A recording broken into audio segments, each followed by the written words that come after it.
am Ikra Khan from Modern Plastic India, and now we are celebrating our 26th of anniversary of Modern Plastic India and Modern Plastic TV.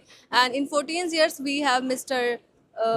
Nikhil Agarwal from Agroha Colors Private Limited. So, sir, when you have started your company? We started in 2010 and currently we are operating out of two units, one in Gujarat and the other one in Rajasthan. And tell me something about your products. Okay, so we are into manufacturing of master batches. These are the products which are used in plastics for giving them special colors or additives, additional properties like protection against UV rays or anti-static properties. I mean, there are different qualities which are required for different applications. So we make chemicals for that, which are called master batches. And one more last question, sir. Who is the founder of this company? I started this company along with my brother. Okay. Yeah.